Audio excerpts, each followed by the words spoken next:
I'm Shelley Davies. I teach at Shinhan. One of the most popular and effective activities I did in my English pronunciation class was something called Sell Me on It.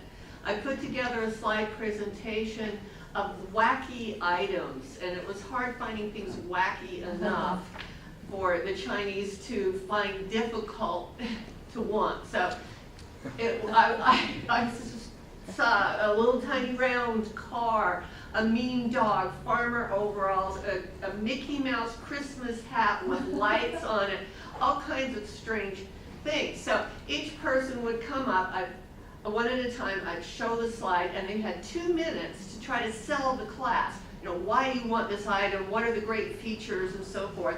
After 2 minutes, then the audience would have 1 minute to pitch questions to the speaker. So it was a really great thing. Everyone had so much fun, and they came up with such creative ways of trying to sell these items. Especially one boy trying to sell farmer overalls. Well, you just take the strap down and you make it all fashionable.